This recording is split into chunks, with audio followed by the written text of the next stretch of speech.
Hi, good afternoon all. എല്ലാവർക്കും സുഖാണെന്ന് വിചാരിക്കുന്നു. എൻ്റെ പേര് ഷെജീല, വിംബിൾ അക്കാദമിയിലെ റെമഡിയേറ്റേഴ്സ് കോർഡിനേറ്റർ ആണ്.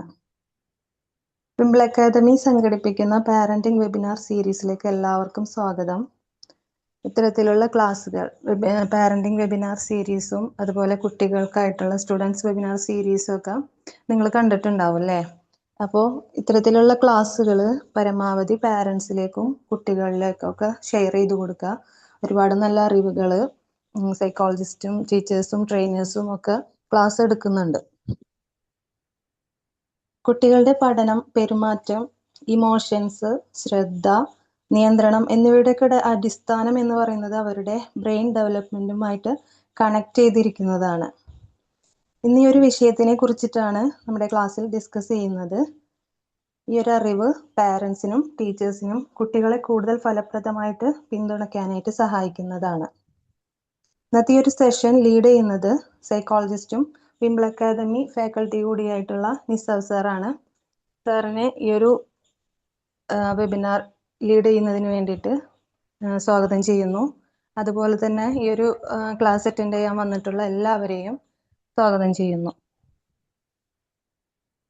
നിസവ് sir. Thank you, Shujila. Good afternoon. Audible ആണോ? അതെ സർ, ഓഡിയബിൾ. എല്ലാവർക്കും ഈ ഒരു വെബിനാറിലേക്ക് സ്വാഗതം. ഇപ്പോൾ എൻ്റെ പേര് നിസാവ് എന്നാണ്. ഇപ്പോൾ പലർക്കും അറിയാം. എൻ്റെ ഒരുപാട് കോഴ്സുകളൊക്കെ ചിലപ്പോൾ പങ്കെടുത്തിട്ടുണ്ടാവും, ഒരു വെബിനാറിലൊക്കെ പങ്കെടുത്തിട്ടുണ്ടാവും. ഞാൻ ഒരു കാലിക്കറ്റ് സ്വദേശിയാണ്. ഇപ്പോൾ നിലവിൽ കാലിക്കറ്റും അതേപോലെ നമ്മുടെ തൃശ്ശൂർ അക്കാദമിയും ഒക്കെ ആയിട്ട് വർക്ക് ചെയ്യുന്ന ഒരാൾ തിരിച്ചു പോകും, ഇപ്പോൾ നാട്ടിലുണ്ട്. അപ്പോൾ ഇന്നത്തെ ഒരു ടോപ്പിക് ഷജീല പറഞ്ഞതുപോലെ നമ്മുടെ ഒരു കുട്ടിയുടെ ഒരു വളർച്ച, അതേപോലെ ഒരു കുട്ടിയുടെ മാനസികമായിട്ടും ശാരീരികമായിട്ടും ഉണ്ടാവുന്ന ഒരു വളർച്ചയ്ക്ക് നമുക്കറിയാം ഒരു ബ്രെയിൻ സിസ്റ്റം എന്താണ് വളരെയധികം ഇമ്പോർട്ടൻ്റ് ആയിട്ടുള്ള കാര്യമാണ്. ഇപ്പൊ ഇന്നത്തെ ഒരു ടോപ്പിക് എന്ന് പറയുന്നത് brain development and the ever lasting process of self regulation എന്നുള്ളതാണ്. ഇപ്പോൾ എന്തുകൊണ്ടായിരിക്കും നമ്മുടെ കുട്ടികൾക്ക് പലപ്പോഴായിട്ടും ലേണിംഗ് ഇഷ്യൂസുകൾ ഉണ്ടാകുന്നത്, അല്ലെങ്കിൽ പലതരത്തിലുള്ള മാനസികമായിട്ടുള്ള ബുദ്ധിമുട്ടുകൾ ഉണ്ടാകുന്നത്? നമുക്ക് പല കാരണങ്ങൾക്ക് ചിലപ്പോൾ നമുക്ക് എന്ത് ട്രീറ്റ്മെന്റ് കൊടുത്താൽ ആ കുട്ടിയുടെ അവസ്ഥ നമുക്ക് മനസ്സിലാക്കാൻ പറ്റിക്കോളണമെന്നില്ല. അപ്പോൾ ഒരു ഒരു കുട്ടിയുടെ അല്ലെങ്കിൽ നമ്മുടെയൊക്കെ ഒരു മനുഷ്യന്റെ ഒക്കെ ജീവിതത്തിൽ ഏറ്റവും വലിയ ഒരു കഴിവുകളിൽ ഒന്നാണ്, അല്ലെങ്കിൽ ഏറ്റവും കൂടുതൽ അനുഭവിക്കുന്ന ഒരു ഏരിയ ആണ് സ്ട്രെസ് എന്ന് പറയുന്നത്. അതേപോലെ ഒരു ത്രെട്ട്. കാരണം ഈ ഒരു സംഭവങ്ങൾ ഒരാളുടെ ജീവിതത്തിൽ ഉണ്ടായിക്കഴിഞ്ഞാൽ അതിനെന്താണ് ഒരു റെസിലിയൻസിന്റെ ഒരു പവർ ഇല്ലാതെ ഒരു മനുഷ്യന്റെ ജീവിതം, അല്ലെങ്കിൽ ഒരു കുട്ടിയുടെ അവസ്ഥയ്ക്ക് നോക്കുകയാണെങ്കിൽ തന്നെ പല രീതിയിലും മോശമായിട്ടുള്ള ഒരു അവസ്ഥയിൽ കൂടെ പോകാനുള്ള ചാൻസസ് കൂടുതലാണ്. ഇപ്പോ നമുക്കറിയാം നമ്മുടെ ഒരു ശരീരത്തിന്റെയും നമ്മുടെ മനസ്സിന്റെയും അത് പ്രധാനമായിട്ടുള്ള ഒരു ബ്രെയിനിന്റെ ഒരു പാർട്ടാണ് നമ്മുടെ എല്ലാ ജീവൻ സംരക്ഷിക്കുന്നതും നമ്മുടെ ഓർമ്മകളെയും എല്ലാ സംഭവങ്ങളെയും സൂക്ഷിക്കുന്ന ഒരു ഏരിയ ആണ് ഹോമിയോസ്റ്റാസിസ് എന്ന് പറയുന്ന ഒരു ബ്രെയിനിന്റെ ഒരു ഇന്റേണൽ ആയിട്ടുള്ള ഒരു പാർട്ടാണ്.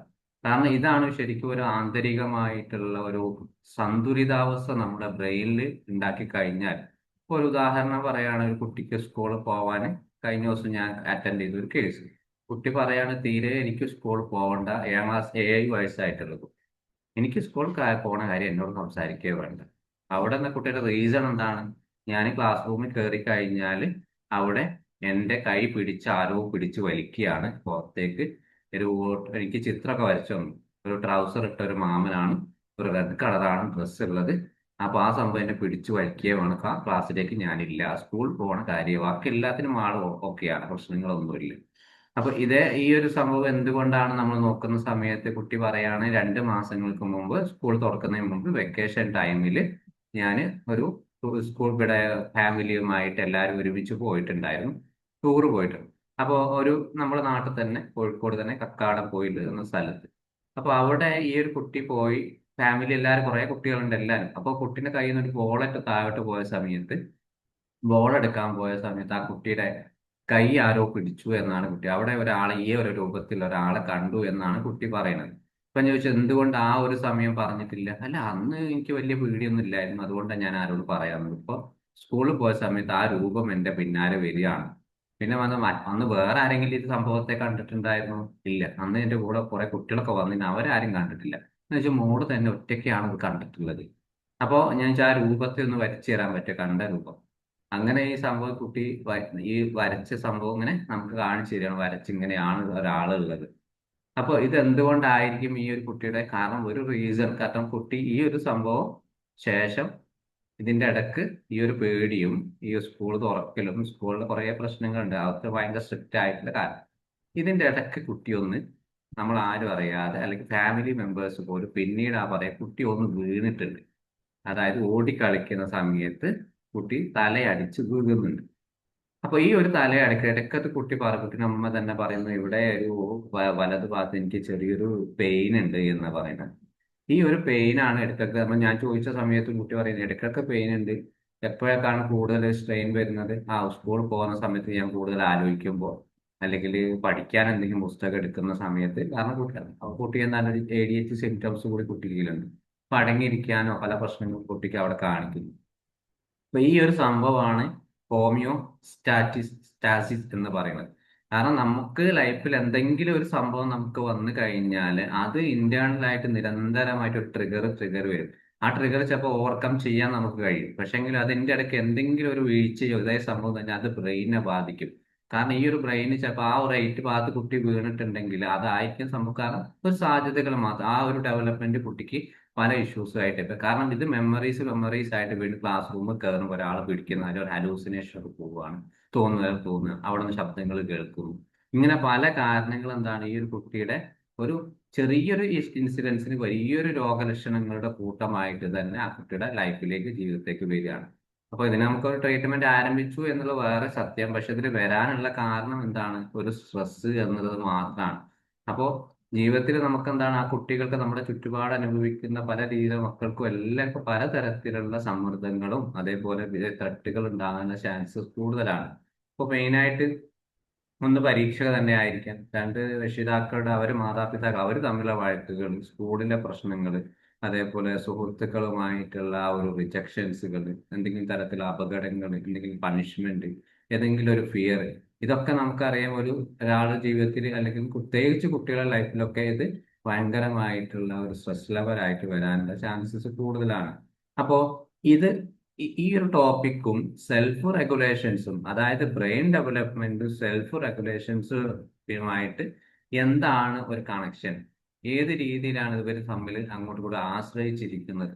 എന്താണ് സെൽഫ് റെഗുലേഷൻസ് എന്ന് പറഞ്ഞാൽ ആർക്കെങ്കിലും ഒന്ന് പറയാൻ പറ്റും? എന്താണ് ഒരു സെൽഫ് റെഗുലേഷൻസ്, ഒരു ഇന്ററാക്ഷൻ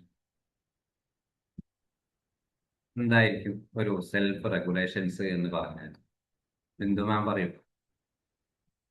വീഡിയോ ആണെങ്കിൽ ഒരാൾ മാത്രമേ ഉള്ളൂ. റെഗുലേറ്റിംഗ് യുവർ ഇമോഷൻസ്, അതായത് എന്തെങ്കിലും ഒരു പ്രശ്നം ഉണ്ടാവുമ്പോൾ ലൈക്ക് നമ്മുടെ ഇപ്പൊ ഫിയർ ആണെങ്കിൽ അത് തനിയെ മനസ്സിലാക്കി അതിന് ചെയ്യാൻ പറ്റുന്ന, നമ്മുടെ ഇമോഷൻസിനെ റെഗുലേറ്റ് ചെയ്യാൻ പറ്റുന്ന ആ ഒരു ഇത് കുട്ടികൾക്ക് അത് നാച്ചുറലി അവർക്ക് ഉണ്ടാവില്ല, but they slowly develop that. Yes, അത് തന്നെയാണ്. അതായത് നമുക്ക് സ്വന്തമായിട്ടുള്ള ഒരു വികാരം അല്ലെങ്കിൽ ഇമോഷൻസുകൾ അല്ലെങ്കിൽ തോട്ട് പാറ്റേണുകൾ, ശരീരത്തിലുണ്ടാകുന്ന ഫിസിക്കൽ സെൻസേഷനുകൾ, ബിഹേവിയർ, ഇവയൊക്കെ എന്താണ്, അത് ഒരു സാഹചര്യത്തിനനുസരിച്ച് ഒരു കൂട്ടി യോജിപ്പിക്കാൻ അല്ലെങ്കിൽ നിയന്ത്രിക്കാൻ കഴിയുന്ന ഒരു സ്കില്ലാണ് നമുക്കറിയാം സെൽഫ് റെഗുലേഷൻസ് എന്ന് പറയുന്നത്. അപ്പൊ ഒരു ഉദാഹരണത്തിന് ഒരു കുട്ടിക്ക് ഒരു ദേഷ്യം വന്നു. അപ്പൊ അവനെന്താണ്, സെൽഫ് റെഗുലേഷൻ നല്ലതാണെങ്കിൽ അവൻ അവിടെ കാമായിരിക്കും. അവനറിയാം സംഭവ ദേഷ്യം വന്നത് ഇന്ന കാരണങ്ങൾ കൊണ്ടാണ്, അപ്പൊ ഈ ഒരു സമയത്ത് ഇങ്ങനെ പ്രവർത്തിക്കാൻ പാടില്ല. അല്ലെങ്കിൽ എന്താണ്, അവന് സംസാരിക്കും, എനിക്കിങ്ങനെ ദേഷ്യമുണ്ട്. അല്ലെങ്കിൽ എന്താണ്, ഒരാളോട് ഹെൽപ്പ് ചോദിക്കും, എനിക്കിങ്ങനെ ദേഷ്യം വന്നിട്ടുണ്ട്, അതുകൊണ്ട് ഇങ്ങനെ ഒന്നും പറയരുതെന്ന്. അതേ സമയത്ത് ഈ സെൽഫ് റെഗുലേഷൻ കുറവായിട്ടുള്ള ഒരാളാണെങ്കിലോ പെട്ടെന്ന് തന്നെ അതിന് റെസ്പോൺസ് ചെയ്യും. അടിക്കാനോ അല്ലെങ്കിൽ കരച്ചിലോ അല്ലെങ്കിൽ സാധനങ്ങൾ വലിച്ചെറിയേ, ഇങ്ങനെ പല രീതിയിൽ ഓടിപ്പോവുക, ഇങ്ങനെ പല സംഭവവും അവിടെ കാണിക്കും. അപ്പോൾ ഈ ഒരു സെൽഫ് റെഗുലേഷൻസ് നമുക്ക് കണക്ട് ചെയ്യണമെങ്കിൽ, നല്ല രീതിയിലാവണമെങ്കിൽ നമുക്കൊരു ബ്രെയിനിന്റെ ഒരു പാർട്ട് നമ്മൾ പഠിക്കണം. കാരണം ചിലപ്പോൾ ഈ ഒരു സെഷൻ ചിലപ്പോൾ കുറച്ചൊരു ബുദ്ധിമുട്ടായിട്ട് നിങ്ങൾക്ക് തോന്നിയേക്കാം. എന്നാൽ പോലും നമുക്കത് അത്യാവശ്യമായി പാരന്റ് എന്ന നിലയിൽ, ഒരു സൈക്കോളജിസ്റ്റ് കൗൺസിലർ എന്ന നിലയിൽ, അല്ലെങ്കിൽ സ്കൂൾ കൗൺസിലർ എന്ന നിലയിൽ നമ്മൾ ഇതിനെപ്പറ്റി ഒരു അവയർനെസ് ഉണ്ടാക്കി നൽകുന്നതാണ്. അപ്പൊ അതിന്റെ ഒരു ഏരിയയാണ് ആൻസ് എന്ന് പറയുന്നത്. അതായത് ഓട്ടോണോമിക് നെർവസ് സിസ്റ്റം എന്ന് പറയുന്നത്. ഓട്ടോണോമിക് നെർവസ് സിസ്റ്റത്തെയാണ് ആൻസ് എന്ന് പറയുന്നത്. ANS. അതായത് നമ്മുടെ ശരീരത്തിലെ പല പ്രവർത്തനം നമ്മൾ എന്താണ് ചിന്തിക്കാതെ തന്നെ നടക്കുന്ന ഒരു രീതിയുണ്ട്. അതാണ് ANS എന്ന് പറയുന്നത്.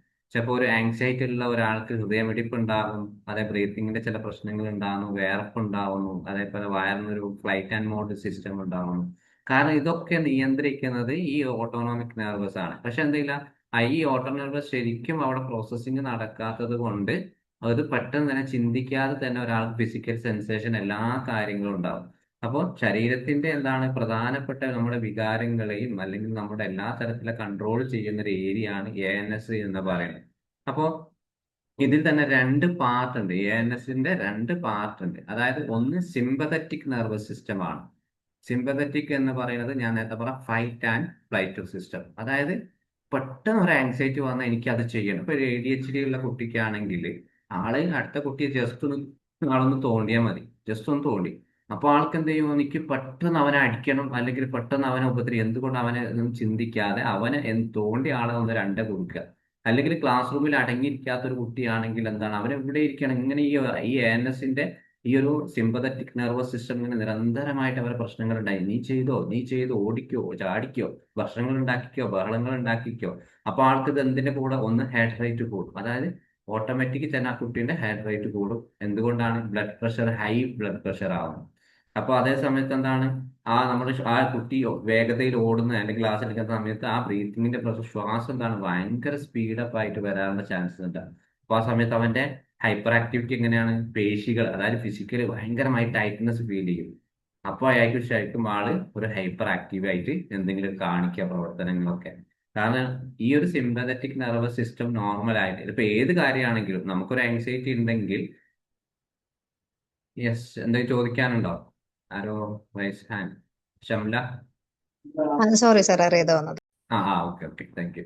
അപ്പോൾ ഈ ഒരു സിമ്പതറ്റിക് നെർവസ് സിസ്റ്റം എന്ന് പറയുന്നത് നമുക്ക് എന്താണ് ഒരു ശരീരത്തിന്റെ പ്രവർത്തനങ്ങൾ പെട്ടെന്ന് തന്നെ ചിന്തിക്കാതെ തന്നെ അത് കൺട്രോളിലേക്ക് എത്താതെ തന്നെ ഉണ്ടാവാനുള്ള ചാൻസ് കൂടുതൽ. അപ്പോൾ ഒരാള് ഇതൊരു ശരിക്കും ഒരു പാരനോയിഡ് സിസ്റ്റത്തിലേക്ക് നമ്മൾ പറയും. പ്രത്യേകിച്ച് നമുക്ക് ഈ ഇന്നത്തെ ടോപ്പിക് അതിലേക്ക് ഒന്നും എത്തണ്ട. അപ്പൊ ഞാൻ കഴിഞ്ഞ ദിവസം ഒരു കേസിന്റെ ഒരു പേഴ്സണാലിറ്റി ഡിസോർഡറുമായിട്ട് വന്ന ഒരു ആളുണ്ടായിരുന്നു. അയാളുടെ പേര് പാരനോയിഡ് ആണ്. വൈഫിനെ അയാൾക്ക് ഭയങ്കരമായിട്ട് സംശയമാണ്. എന്നിട്ട് ആള് ഓരോ നെറ്റ്വർക്കും കാര്യങ്ങളൊക്കെ വൈഫ് അവിടെ പോകുന്ന കാര്യങ്ങളൊക്കെ ചർച്ച ചെയ്യാണ്. അപ്പോൾ നമുക്ക് അവിടെ ഈ ഒരു സിമ്പതറ്റിക് എങ്ങനെ വർക്ക് ചെയ്യുന്നത്, അയാൾ ഇനി ഓഫീസിൽ പോയി കഴിഞ്ഞാൽ ഫുള്ള് ശ്രദ്ധ വീട്ടിലാണ്. കാരണം ഓഫീസിലെ പല കാര്യങ്ങൾ ശ്രദ്ധിക്കുന്ന ഇടയ്ക്കൊക്കെ ഓരോ മണിക്കൂർ എന്താണ് ഭാര്യയെ ഫോൺ ചെയ്യുന്നു, മെസ്സേജ് അയക്കുന്നു. അത് കാരണം ഇയാൾക്ക് എന്താണ് ശരീരത്തിൽ ഒരുപാട് പ്രശ്നങ്ങൾ ഉണ്ടാകും. ശരിക്കും ഈ ഒരു പ്രോസസ്സിംഗ് ആണ് അവിടെ നടക്കുന്നത്. ഇനി മറ്റൊരു പാർട്ടാണ് ഈ ആൻസ് തന്നെയുള്ള പാരാസിമ്പതറ്റിക് നെർവസ് സിസ്റ്റം എന്ന് പറയുന്നത്. അതായത് ഒരു റെസ്റ്റ് ആൻഡ് ഡൈജസ്റ്റ് സിസ്റ്റം. അതായത് നമ്മുടെ ശരീരത്തൊക്കെ നോർമൽ ആക്കുന്നു, ഹൃദയമിടിപ്പ് കുറയ്ക്കുന്നു, അതേപോലെ ബ്രീത്തിങ് സാധാരണ നിലയിൽ എത്തിക്കുന്നു, നമ്മുടെ ദഹന പ്രക്രിയകൾ നല്ല രീതിയിലാക്കുന്നു, നമുക്ക് എനർജി ലെവലൊക്കെ എടുക്കുന്നു. ജസ്റ്റ് ഒരു ഉദാഹരണം പറയാണ്. ഒരു കുട്ടി ഭയങ്കരമായിട്ടുള്ള കരച്ചിലാണ്, ജസ്റ്റ് ഒന്ന് കുട്ടി വീണു എന്ന് വിചാരിക്കുക. അപ്പൊ ആ വീണ കുട്ടി നേരെ കരച്ചിലുമായിട്ട് നമ്മുടെ മുമ്പിലേക്ക് വരികയാണ്. അപ്പൊ നമ്മൾ പറയാണ്, നീ ഓടാൻ പോയിട്ടല്ലേ, നിനക്ക് അവിടെ അടങ്ങിയിരുന്നുകൂടായിരുന്നു, അതൊക്കെ കാര്യങ്ങൾ. അപ്പൊ ഈ പാരാസിമ്പതറ്റിക് എന്താണ് നേരെ ഒരു സിമ്പതറ്റിലേക്ക് പോകും. അതേ സമയത്ത് ആ വീണ കുട്ടിയെ ഒരു അമ്മ കൂട്ടി ഒന്ന് കെട്ടിപ്പിടിക്കുകയാണ്. നീ വീണോ, നിനക്ക് വേദനിച്ചോ എന്ന് ചെയ്യുന്ന സമയത്ത് ഈ അമ്മയുടെ നെർവസ് സിസ്റ്റവും ആ കുട്ടിയുടെ നെർവസ് സിസ്റ്റവും ഒരേ പാറ്റേണിൽ അവിടെ പോവാണ്. അപ്പൊ ഈ രണ്ട് സിസ്റ്റങ്ങൾ എന്താണ് നോർമലി ഒരു ഓൺ ടൈമിൽ വർക്ക് ചെയ്യാണ്. അവിടെ ഒരു പാരയിൽ നിന്നും മറ്റൊരു സിമ്പതറ്റിക്കിലേക്ക് പോകുന്നില്ല. ഈ രീതിയിൽ അതേ സമയത്ത് നമ്മുടെ ഒരു ട്രിഗർ വന്നു കഴിഞ്ഞാൽ എങ്ങനെയാണ് അതിനെ ഒരു കൺട്രോൾ ചെയ്യുന്നത്, അതിന്റെ അടിസ്ഥാനത്തിലായിട്ടും ഈ ഒരു സംഭവങ്ങളൊക്കെ നടക്കുന്നത്. ഒന്ന് മനസ്സിലാക്കുന്നത് ഒരു സിമ്പതറ്റിക് എന്ന് പറയുന്നത് ഫൈറ്റ് ആൻഡ് മോഡാണ്. മറ്റേത് എന്ന് പറയുന്നത് പാരാസിമ്പതറ്റിക് എന്ന ഒരു കാം മോഡിലേക്കാണ്. കാരണം ഇവ രണ്ടും തമ്മിലുണ്ടാണ് ഇടക്കിടക്ക് ഇങ്ങനെ നമ്മളെ ഓരോ ട്രിഗർ അനുസരിച്ച് ഇങ്ങനെ മാറിക്കൊണ്ടേയിരിക്കും. അപ്പോൾ ഇതാണ് ശരിക്കും ഒരു ബ്രെയിൻ റെഗുലേഷൻസ് എന്ന് പറയുന്നത്. ഈ റെഗുലേഷൻസിന് നമ്മൾ കുട്ടികൾക്കിടയിൽ ഇപ്പൊ ഉദാഹരണം പറയാണ് ഒരു ജനിച്ച ഉടനെ, അതായത് ഒരു ജനിച്ച കുട്ടി, അതായത് പിന്നെ എന്തൊക്കെയാണ് ഒരു പ്രസവം കഴിഞ്ഞ ഒരു 3 മാസം കഴിഞ്ഞാൽ ശരിക്കും ആ കുട്ടി കണ്ണു തുറന്നു, അതേസമയം ചെറിയ ശബ്ദങ്ങളൊക്കെ തുടങ്ങി. അങ്ങനെ ആ സമയത്ത് ആ കുട്ടിക്ക് എന്താണ്, ഇതൊക്കെ ഒരു കുഞ്ഞിന് ആവശ്യമുള്ള സംഭവം ഒന്നും അവിടെ കിട്ടിക്കോണം. കുട്ടിക്ക് എങ്ങനെ ശാന്തമാകണമെന്ന് അറിയില്ല, അല്ലെങ്കിൽ വിശപ്പ് നിയന്ത്രിക്കാൻ കഴിഞ്ഞോണമെന്നില്ല, അതേപോലെ ഒരു ഫിയർ എന്തെങ്കിലും ഉണ്ടെങ്കിൽ ഇനി നമുക്ക് കുട്ടിക്ക് തിരിച്ചറിയാൻ കഴിഞ്ഞാത്ത ഒരു അവസ്ഥയ്ക്കൂടെ ഒരു 3 മാസം ഒരു 7 മാസം ആ സമയത്ത്. അപ്പൊ ഇവിടെ ഒരു ആ കുട്ടി, ഈ അമ്മയാണ് എല്ലാ കാര്യങ്ങളും ആ കുട്ടിയുടെ പിന്നെ കാര്യങ്ങൾ ചെയ്യുന്നത്. അവിടെയാണ് ഒരു എക്സ്റ്റേണൽ റെഗുലേഷൻസ് എന്ന് പറയുന്ന ഈ പാരാസിമ്പറ്റതിക്ക് അമ്മയുടെ സപ്പോർട്ടോടുകൂടി ആ കുട്ടിക്ക് കൊടുക്കേണ്ടത്. എപ്പോഴൊക്കെ വിശപ്പ് അമ്മക്ക് അറിയുന്നുണ്ട്, കുട്ടിക്ക് വിശക്കുന്നുണ്ട്, കുട്ടി വേദനയ്ക്ക് ചെവി വേദനയായിട്ടാണ്, വയറുവേദനയായിട്ടാണ് കരയുന്നത്, കുട്ടിക്ക് ഈ നെർവസ് സിസ്റ്റം ഒരേ പാറ്റേൺ ആയതുകൊണ്ടാണ്. അതായത് ഈ ഒരു പാറ്റേൺ എന്താണ്, ഒരു പാരന്റ് റെഗുലേറ്റഡ് ചൈൽഡ് ആണ്. അതായത് പിന്നെ അതേപോലെ ചില ആളുകൾ, ആൺകുട്ടികളായ അച്ഛന്മാരുടെ നെഞ്ചത്ത് കയറി ചില കുട്ടികൾ കിടന്നുറങ്ങുന്ന ശീലം ഉണ്ടാവും. അങ്ങനെയുള്ള കുട്ടികൾക്ക് എന്താണ്, അച്ഛനുമായിട്ടുള്ള ഡീപ്പസ്റ്റ് ആയിട്ടുള്ള അച്ഛന്റെ ആ ഒരു ബ്രെയിൻ സിസ്റ്റവും നെർവസ് സിസ്റ്റം എങ്ങനെയാണ് പോകുന്നത്, മുകളിൽ കിടക്കുന്ന ആ കിടക്കുന്ന കുറഞ്ഞ സമയം ഉണ്ടല്ലോ, കുട്ടി ഡീപ്പസ്റ്റ് ആയിട്ട് ആശ്വസിച്ചു. അതേ ചിലപ്പോൾ അമ്മയ്ക്ക് ചിലപ്പോൾ അമ്മന്റെ കൂടെ കിടക്കുന്ന സമയത്ത് ആ ഫീഡിങ്ങിന്റെ സമയത്ത് മാത്രമേ ഉണ്ടാവും. പക്ഷെ അച്ഛന്റെ കൂടെ ഒരു റിലാക്സ് മോഡ്, കാരണം ഇതാണ് ഒരു ഒരു പാരന്റിന്റെ ഈ ഒരു സെൽഫ് റെഗുലേഷന്റെ ഈ ബ്രെയിൻ സിസ്റ്റവുമായിട്ട് മാറ്റണം. കാരണം ഇവിടെ ശരിക്കും ആ കുട്ടി പഠിക്കുന്ന ഒരു ലേൺഡ് സെൽഫ് റെഗുലേഷൻസ് ആണ്. അതായത് അച്ഛനിൽ നിന്നും അമ്മയിൽ നിന്നും കോ റെഗുലേഷൻസ് എന്ന് പറയുന്നത് പോലെ ഈ ഒരു പാറ്റേൺ. അപ്പോ ഉദാഹരണമായിട്ട് ഒരു കുഞ്ഞ് നമ്മൾ കരഞ്ഞതുപോലെ, അതായത് ഒരു കുട്ടി നിങ്ങളെ കൂടെ മക്കളുമായിട്ട് ഒരു ഷോപ്പിംഗ് മാളിൽ പോകുന്നു. ഇവൻ എന്ത് ചെയ്യും, ഈ ഒരു ടോയ് കണ്ടിട്ട് ഭയങ്കരമായിട്ടുള്ള ഒരു ബഹളം. ആ ബഹളം ഉണ്ടാകുന്ന സമയത്ത് എന്താണ്, നമ്മൾ നാണക്കേടൊക്കെ വിചാരിച്ചിട്ട് കഴിച്ചില്ലെങ്കിൽ പോലും നമ്മൾ അത് വാങ്ങിക്കൊടുക്കും. അതൊരു ലേൺഡ് ബിഹേവിയർ ആയി കുട്ടി വീണ്ടും വീണ്ടും ആവർത്തിക്കും. അതേ സമയത്ത് കുട്ടി കരച്ചിലുണ്ടാകും, മൈൻഡ് ചെയ്യുന്നില്ല നമ്മളവിടെ. ഈ ഒരു ബ്രെയിൻ സിസ്റ്റം വർക്ക് ചെയ്യുന്നതാ, നീ കരയാണ്, നിനക്ക് ഈ ടോയ്സ് വാങ്ങാൻ എന്റെ കാശില്ല, നീ അവിടെ കരഞ്ഞോ എന്നുള്ള രീതിയിൽ ഒരു പാരന്റ് അവിടെ കാണിച്ചിട്ടുണ്ടെങ്കിൽ ഈ കുട്ടിയുടെ ബ്രെയിൻ സിസ്റ്റം എന്താണ്, അമ്മയുമായിട്ട് നേരെ കണക്ട്. ആരാണോ അച്ഛനാണോ അമ്മയാണോ ആ കണക്ട് ചെയ്യും. ആ കണക്ട് ചെയ്യുന്ന സമയത്ത് കുട്ടിയുടെ പിന്നീട് ഒരു സാഹചര്യം വന്നാലും കുട്ടിക്ക് ആ സാധനം വേണം എന്നൊരു ട്രിഗർ വന്നാൽ പോലും ആ കുട്ടിയുടെ മൈൻഡ് എന്താണ്, പാരാസിമ്പറ്റിക് ഓട്ടോമാറ്റിക് ആയി വരും. കാരണം എന്താണ്, അത് പഠിച്ചു വെച്ചിട്ടുള്ള സംഭവമാണ്. അപ്പോൾ ഒന്ന് മനസ്സിലാക്കേണ്ട ഒരു സെൽഫ് റെഗുലേഷൻസ് എങ്ങനെയാണ് ഒന്ന് വികസിക്കുന്നത്, ഒന്ന് ജനറ്റിക് ആണ്, രണ്ടാമത് ബ്രെയിൻ മെച്യൂറേഷൻ ആണ്. ബ്രെയിൻ മെച്യൂറേഷൻ ഈ ഒരു മസ്തിഷ്കത്തിന്റെ വളർച്ചയും ഡെവലപ്മെന്റും ഒക്കെ ആയിട്ട്. പിന്നെ 3 ലൈഫ് എക്സ്പീരിയൻസ് ആണ്. ഇത് 3 ചേർന്നിട്ടാണ് ഒരു കുട്ടിയുടെ സെൽഫ് റെഗുലേഷൻസ് പിന്നെ സാധാരണയായിട്ട് ഉണ്ടാക്കുന്നത്. പക്ഷെ ഇതൊന്നും നല്ല രീതിയിൽ പിന്നെ കുട്ടിക്ക് കിട്ടിയിട്ടില്ലെങ്കിൽ അവിടെ ഒരു മാലഡാപ്റ്റീവ് ബിഹേവിയർ വരും. കടിക്കുക, അടിക്കുക. ചെറിയ കുട്ടികൾ തന്നെ പിന്നെ മുല കുടിക്കുന്ന ഫീഡിങ് കൊടുക്കുന്ന സമയത്ത് എന്താണ്, കുട്ടി കടിക്കുന്നത് എന്താണ്, ഭയങ്കരമായിട്ടുള്ള കടിക്കുന്നത് ചില കുട്ടികൾ. ഒരു 1.5 വയസ്സ് 2 വയസ്സിന്റെ അടുക്കാണ്. എന്തുകൊണ്ടാണ്, ഈ ഒരു സെൽഫ് റെഗുലേഷൻസ് അവിടെ കറക്റ്റ് ആവാത്തത് കൊണ്ടാണ്. ഇപ്പോൾ ചിലപ്പോൾ കെയറിങ് കൂടുതലാവാം, കെയറിങ് കുറവായിരിക്കും.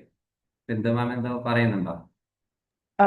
Just wanted to ask something.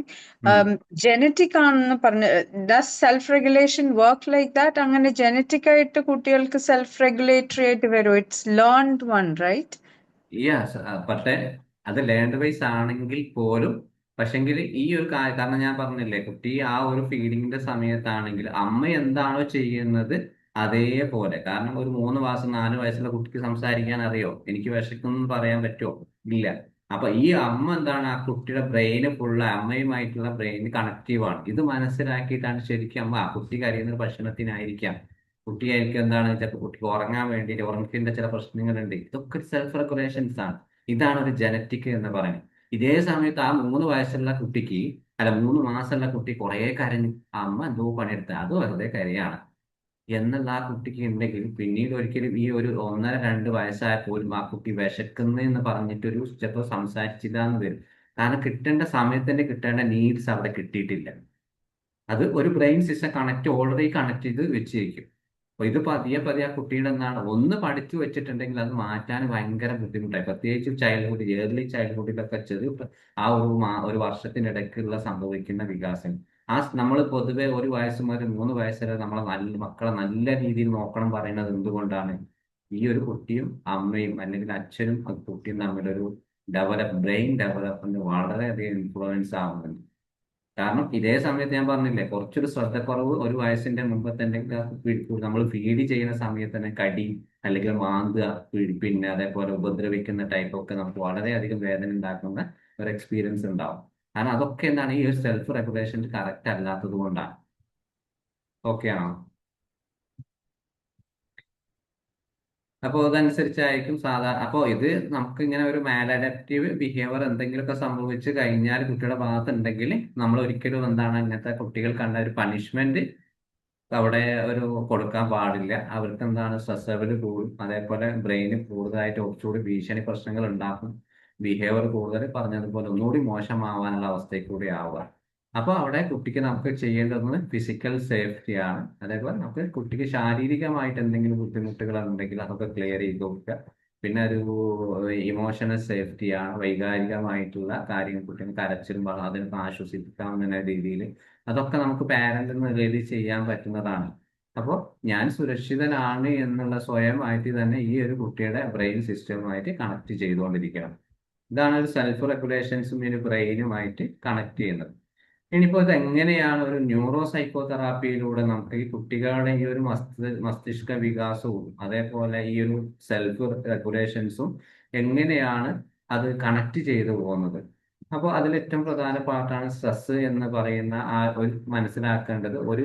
അവർക്ക് കുട്ടികൾ നമ്മൾ പറഞ്ഞത് വെച്ചിട്ട് സ്ട്രെസ് ഉണ്ടാവുന്നത് ഒരു എക്സ്പീരിയൻസ് മാത്രം ഉണ്ടല്ല, അല്ലെങ്കിൽ ഒരു അപകടമോ ഒരു ദുഃഖമോ അവരുടെ ലൈഫിൽ എന്തെങ്കിലും ഇൻസിഡൻസ് സംഭവിച്ചിട്ടുണ്ടെങ്കിൽ, പക്ഷെ അവിടെ എന്താണ് ഒരു നോവൽ ഇവന്റ്സ് വരുന്നതാണ്, പുതിയ അനുഭവങ്ങൾ അവരുടെ ജീവിതത്തിൽ ഉണ്ടെങ്കിൽ അതേപോലെ കുട്ടിക്ക് സ്ട്രെസ് ലെവൽ ഉണ്ടാവാനുള്ള ചാൻസ് ഉണ്ട്.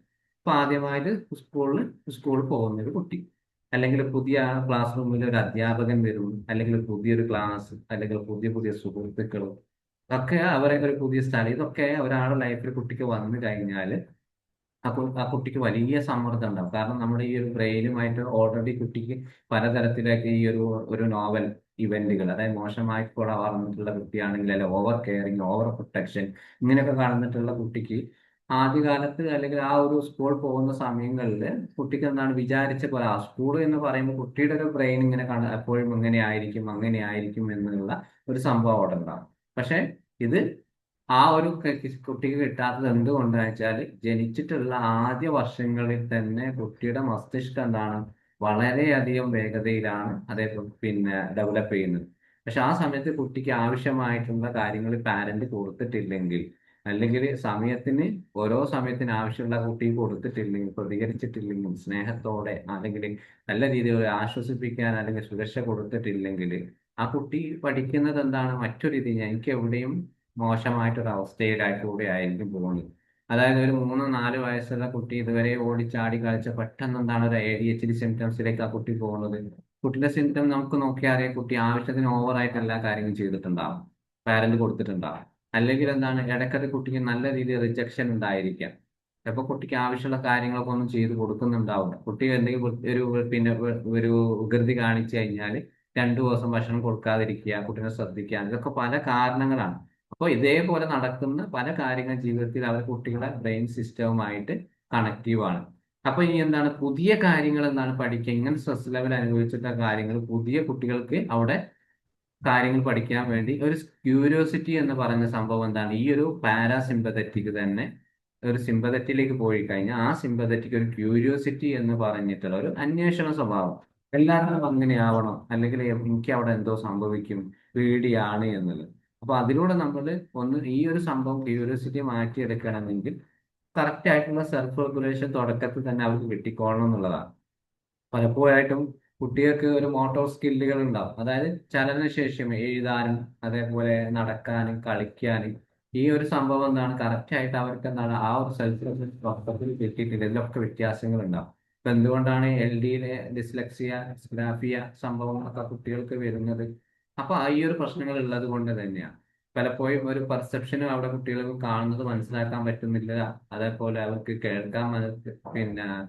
കേൾക്കുന്നത് മനസ്സിലാവുന്നില്ല, സംസാരിക്കാനുള്ള ചില പ്രശ്നങ്ങൾ, അതേപോലെ ക്ലാസ്സിൽ ശ്രദ്ധയില്ല, അതേപോലെ നിർദ്ദേശങ്ങൾ റൂൾസുകൾ പാലിക്കാൻ അവർക്ക് കഴിയുന്നില്ല, പഠിച്ചത് ഇന്ന് പഠിപ്പിച്ചത് കുറച്ചൊരു 10 മിനിറ്റ് ആയി ചോദിച്ചാൽ കുട്ടിക്ക് പഠിക്കാൻ പറ്റുന്നില്ല.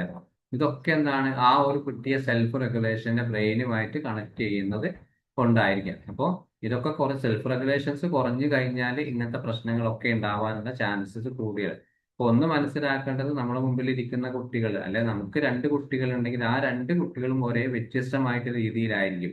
അപ്പോൾ ഒരേ രീതിയിൽ അവരെന്താണ് നമ്മൾ എല്ലാ കാര്യത്തിലും പ്രതികരിച്ചോളണമെന്നില്ല. ഒരു കുട്ടിക്ക് ഒരു നായയെ ഒരു ഡോഗിനെ പേടിയുണ്ടെങ്കിൽ ആ നായനെ ഒന്ന് കുരയ്ക്കുക, എവിടെയെങ്കിലും പിക്ചറോ കുരയ്ക്കുന്ന ശബ്ദം കേട്ടാൽ പോലും ചിലപ്പോൾ ആ കുട്ടി പേടിക്കും. അപ്പൊ ഈ കുട്ടീനെ കുറിച്ച് നായക്ക് ഓൾറെഡി നായയായിട്ട് കളിച്ചു വളർന്നിട്ടുള്ള ഒരു പിന്നെ പണ്ടേ അതിന്റെ ഈ അതിനെപ്പറ്റി അറിയുന്ന ഒരു കുട്ടിയാണെങ്കിൽ ഡോഗിനെ കാണുമ്പോൾ ചിലപ്പോൾ ചിരിക്കും, അല്ലെങ്കിൽ ഡോഗിനെ നോക്കിയിരിക്കും. അങ്ങനെയൊക്കെ ആ സംഭവങ്ങളുണ്ട്. അപ്പൊ ഇതിനനുസരിച്ച് ഇതിന്റെ മാറ്റങ്ങളാണ് സെൽഫ് റെഗുലേഷൻസിൽ വരുന്നത്. പിന്നെ ഇതിലെ തന്നെ നമുക്കൊരു ബയോളജിക്കൽ സെൻസിറ്റിവിറ്റി ഉണ്ട് സെൽഫ് റെഗുലേഷനുമായിട്ട് കണക്ട് ചെയ്യുമ്പോൾ. അവിടെ ചെറിയ കാര്യത്തിൽ പോലും, കാരണം ഹൈലി റിയാക്റ്റീവ് ആകാണ്. അതായത് ഈ ഒരു ബ്രെയിൻ സിസ്റ്റം തുടക്കത്തിൽ തന്നെ അവർ ഡൗൺ ആയിട്ട് വന്നു കഴിഞ്ഞാൽ, നമ്മൾ ജനറ്റിക് എന്ന് പറഞ്ഞല്ലോ, ആ ജനറ്റിക് കറക്റ്റ് ആയിട്ട് ആ ഒരു പ്രോപ്പർ വേ കൂടെ നമ്മൾ ആ കുട്ടിയെ നോക്കിയിട്ടില്ലെങ്കിൽ ചെറിയ കാര്യത്തിന് പോലും അവർക്കൊരു ഫിയർ ഉണ്ടാവും. അറ്റ്ലീസ്റ്റ് ഒരു ശബ്ദങ്ങൾ കേട്ടാൽ പോലും ആ കുട്ടി നെട്ടുന്ന രൂപത്തിലായിരിക്കും പോവുക. അതേപോലെ പുതിയ ആളുകളെ സംസാരിക്കാൻ ആ കുട്ടിക്ക് ഒരു ഭയം ഉണ്ടാവും. കൂടുതൽ സ്ട്രെസ് ലെവൽ കുട്ടി നിരന്തരമായിട്ടായിരിക്കും. അപ്പൊ അത് കുട്ടിക്ക് എന്താണ് ലോ ആക്റ്റീവ് ആയിട്ട് വരാനുള്ള ചാൻസസ് ആണ്. ചില സമയത്ത് എന്താണ് ഈ ലോ ആക്റ്റീവ് തന്നെ റീആക്റ്റീവ് ആയിട്ട് വന്നു കഴിഞ്ഞാൽ എന്താണ് അവർ ധൈര്യത്തോടു കൂടി തന്നെ എല്ലാ കാര്യങ്ങളും ചെയ്യും. കാരണം അവിടെ നമ്മളൊന്ന് പഠിപ്പിച്ചു കൊടുക്കുകയൊന്നും ചെയ്യുന്നു വേണ്ട, അവിടെ റിസ്ക് എടുക്കാൻ അവർ തയ്യാറാകും. അതേപോലെ ഫിയർ വളരെയധികം കുറയും. എക്സാം ഫിയർ എന്ന് പറയുന്ന സംഭവം ഇതിൽ തീരെ ഉണ്ടാവില്ല. 1 മിനിറ്റ് സാർ. യെസ്, പറയൂ. അതെ, ഇപ്പൊ സാർ പറഞ്ഞല്ലോ കുട്ടികൾക്ക് ഉണ്ടാവുന്ന ഫിയർ കാര്യങ്ങൾ ചെറുതിലെ ചില കുട്ടികൾക്ക് ഉണ്ടാവില്ല. ആ അപ്പൊ അത് അമ്മയുടെ പ്രഗ്നൻസിയിൽ നേരിടേണ്ടി വരുന്ന സമ്മർദ്ദങ്ങളുമായി അതിന് ബന്ധങ്ങളുണ്ടാവും, ഉണ്ട്, കണക്ഷൻസ്. അതുണ്ട്, കണക്ഷൻസ് ഉണ്ടാവും. കാരണം നമുക്ക് ഒരു 9 മാസമൊക്കെ ആകുമ്പോൾ പിന്നെ ആ പ്രസവം എന്തുകൊണ്ടാണ് നമ്മൾ വളരെയധികം ഈ 8 മുതൽ 9 വരെ ആ മാസങ്ങളിൽ വളരെയധികം സമാധാനത്തോടും സന്തോഷത്തോടെ ഇരിക്കണം എന്ന് പറയുന്നത് എന്തുകൊണ്ടാണ്? കാരണം ആ 9-ാം മാസത്തിൽ എത്ര സ്ട്രെസ് ഉണ്ടെങ്കിലും അത് കുട്ടി നല്ല ബ്രെയിനെ നല്ല ബാധിക്കും. അപ്പൊ എത്ര കേസുകളാണെന്ന് അറിയോ ഈ ഓട്ടിസത്തിൽ. അപ്പൊ ഓട്ടിസം വരുന്ന കുട്ടികളൊക്കെ നമ്മൾ ഒരു ഹിസ്റ്ററി ഡെവലപ്മെന്റ് നോക്കുന്ന സമയത്ത് ആ ഒരു 9-ാം മാസത്തിൽ ആ ഒരു പെൺകുട്ടി അല്ലെങ്കിൽ അമ്മ അനുഭവിച്ച ഒരുപാട് സ്ട്രെസ് ലെവൽ കുടുംബപരമായിട്ട് അനുഭവിക്കുന്നുണ്ട്. കാരണം അവർ അനുഭവിക്കുന്നത് ആ സമയത്ത് മറ്റുള്ളവർക്ക് ഈ പറയുന്ന ആളുകൾ അനുഭവിപ്പിക്കുന്ന ആൾക്ക് ഓർമ്മ ഉണ്ടാവില്ല. പിന്നെ കുട്ടിക്ക് ഇങ്ങനെ വിഷയം വരുന്ന സമയത്തായിരിക്കും. പ്രത്യേകിച്ച് ഇപ്പോഴത്തെ അടുത്തൊരു കേസ് ഞാൻ അനുഭവിച്ച 2 ട്വിൻസ് ആണ്. ആ കുട്ടിക്ക് ഒരാൾക്ക് 3 വയസ്സും ഒരു അരമണിക്കൂർ വ്യത്യാസമുള്ള 2 പേര്. പക്ഷെങ്കിൽ ഒരാൾക്ക് കമ്മ്യൂണിക്കേഷൻ, 2 പേര് സംസാരിക്കില്ല, പക്ഷെങ്കിൽ ഐ കോണ്ടാക്ട് ഒന്നുമില്ല. ഒരാൾക്ക് ഐ കോണ്ടാക്ട് ഉണ്ട്. പക്ഷെങ്കിൽ ഇതിന്റെ ഡെവലപ്മെന്റ് സമയത്ത് ഇവർക്ക് ആ സമയത്ത് ആ കുട്ടിയുടെ അമ്മയ്ക്ക് ആ കുട്ടിയുടെ അച്ഛനുമായിട്ട് ഭയങ്കര പ്രശ്നങ്ങളായ സമയമായിരുന്നു. അത് ആവശ്യമില്ലാത്ത ആ കുട്ടിയുടെ ആ ഭർത്താവിന്റെ വീട്ടുകാരുടെ പ്രഷറും ഇതെല്ലാം കൂടി കൊടുത്ത് ഇപ്പോ ഈ ഒരു സംഭവം നമ്മൾ പറയുന്ന സമയത്ത് അവർ വിശ്വസിക്കൂല. ഇത് ആ കാരണങ്ങളൊന്നുമല്ല, നിങ്ങൾക്ക് ഇതിനെ പറ്റി അറിയില്ല. ഞാൻ പറഞ്ഞു, ഞാൻ ടെസ്റ്റ് ചെയ്ത് തരാം, ടെസ്റ്റ് ചെയ്തിട്ട് നിങ്ങൾ പോയിട്ടുള്ള ഗൈനക്കോളജിസ്റ്റിനെയോ അല്ലെങ്കിൽ സൈക്കാട്രി ലെവലുള്ള ചൈൽഡ് സൈക്കോളജിസ്റ്റ് പോയിട്ട് നിങ്ങൾ കണ്ടിട്ട് ആ റിസൾട്ടുമായിട്ട് എൻ്റെ അടുത്ത് വരാം. ഇന്ന് അവർ വിളിക്കുകയാണ്, നിങ്ങൾ പറഞ്ഞൊക്കെ സത്യം തന്നെയാണ്. എങ്ങനെയാണ്? കാരണം ആളുകൾ നമ്മൾ പറയുന്നവർക്ക് നമ്മൾ എന്തോ പുസ്തകത്തിൽ നിന്ന് വായിച്ചാൽ അതൊന്ന് തള്ളി മറിക്കാൻ, ഇതൊക്കെ സംഭവം നടക്കുന്നത് കാര്യം തന്നെയാണ്. കാരണം നമ്മൾ ആ ഒരു സമയത്ത് നമുക്ക് എന്ത് ടെൻഷൻ ഉണ്ടെങ്കിലും നമുക്ക് സ്ത്രീകൾക്ക്, അമ്മമാർക്ക് ഈ ഒരു സമയം എന്തുകൊണ്ടാണ് റിലാക്സേഷൻ കൊടുക്കുന്നത്, പ്രശ്നങ്ങളൊക്കെ ആ സമയത്ത് മാറ്റിയെടുക്കുക. അതൊക്കെ ഇതിനായിട്ട് നമ്മൾ തയ്യാറെടുപ്പ് നടക്കണം. കാരണം ഒരു പ്രസവം എന്ന് പറയുന്ന 9 മാസത്തെ ദിവസം കഴിഞ്ഞിട്ട്, പക്ഷെ അതിന് ഇത്രയും ഒരു 7 മാസം കഴിഞ്ഞാൽ നമുക്ക് സ്ട്രെസ് ലെവലൊന്നും വേണ്ട. മാക്സിമം നമുക്ക് ആരോഗ്യപരമായിട്ട് ശ്രദ്ധിക്കാൻ പറ്റുന്ന കാര്യങ്ങളൊക്കെ ശ്രദ്ധിക്കുക എന്നുള്ളത് അത് വളരെയധികം ഇമ്പാക്ട് ഉണ്ടാക്കുന്ന ഒരു ഏരിയ ആണ്. Okay, thank you sir. Thank you. ഇതില് നമുക്ക് പിന്നെ തന്നെ ഇതുമായിട്ടൊരു പിന്നെ സെൽഫ് റെഗുലേഷൻസ് ഞാനിത് PPT റെഡി ആക്കിയിട്ടില്ല, ജസ്റ്റ് നോട്ടുകൾ എഴുതിയതാണ്. ആവശ്യം ഉണ്ടെങ്കിൽ ഞാൻ പിന്നീട് ഗ്രൂപ്പിൽ ഷെയർ ചെയ്യുന്നുണ്ട്. അപ്പോ ഇതിൽ പിന്നീട് മറ്റൊരു പാർട്ട് ഒരു ടെമ്പറമെന്റ് എന്ന് പറയുന്നത്, അതായത് ഒരു ജന്മസിദ്ധമായിട്ട് അവർക്ക് കിട്ടുന്ന അവർക്കൊരു സ്വഭാവമാണ് കുട്ടികൾക്ക്. അതായത് പ്രധാനമായിട്ടും ഇതിന് 4 കാര്യങ്ങളാണ് ടെമ്പറമെന്റിൽ വരിക. ഒരു കുട്ടി ജനിച്ചു കഴിഞ്ഞാൽ അവരുടെ ഇമോഷൻസുകളെ, അറ്റൻഷൻ, അതേപോലെ പ്രവർത്തനശേഷി, ഈ സെൽഫ് റെഗുലേഷൻസ് ഒക്കെ ബന്ധപ്പെട്ടിട്ടുള്ള ഒരു കാര്യമാണ് ഈ ഒരു ടെമ്പറമെന്റ് എന്ന പാർട്ടിൽ വരുന്നത്.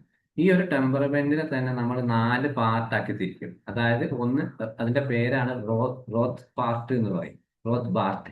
കാരണം ഇതൊരു ന്യൂറോ സൈക്കോതെറാപ്പി ഉള്ള ഒരു ഏരിയ ആണ് ബ്രെയിനുമായിട്ട്. അതാ ഞാൻ തുടക്കത്തിൽ പറഞ്ഞത്, ചിലപ്പോൾ ഇതൊക്കെ ഒരു ബ്രെയിൻ സിസ്റ്റം ആകുമ്പോൾ പലപ്പോഴും ഒരു ചിലപ്പോൾ നമുക്കൊരു കൺഫ്യൂസ്ഡ് ഉണ്ടാവും, ഒരു തിയററ്റിക്കൽ പാർട്ട് ഒന്നും മനസ്സിലാവാത്ത രീതിയിൽ. അപ്പോൾ ഒന്നുകൂടി വേണമെങ്കിൽ വിശദമായിട്ട് ഞാനിത് വോയിസ് ആയിട്ടൊക്കെ ഗ്രൂപ്പിൽ ഇട്ടിരുന്നു, ഏതെങ്കിലും പാർട്ട് മനസ്സിലാവാത്തതുണ്ടെങ്കിൽ.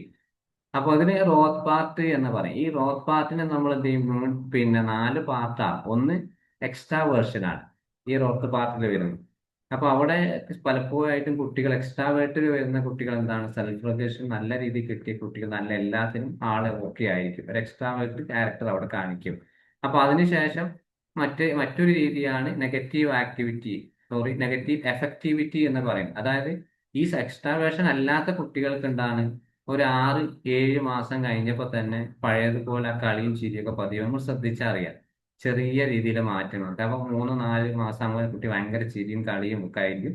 ഒരു 7-8 മാസം ആവുന്ന സമയത്ത് പിച്ച വെച്ച് നടക്കാൻ സമയത്ത് ആള് ചെറിയൊരു നടപ്പിച്ചാലും ആള് പേടി പോലെ, അത് ചിലപ്പോൾ 1.5 വയസ്സ് വരെയൊക്കെ ഉണ്ടാവും. അപ്പൊ ഭയങ്കരമായിട്ടുള്ള ഒരു ദേഷ്യം പോലെ, കരച്ചില്, പിന്നെ എന്തോ രാത്രിയൊക്കെ ഭയങ്കരമായിട്ടുള്ള ഒരു അസ്വസ്ഥത.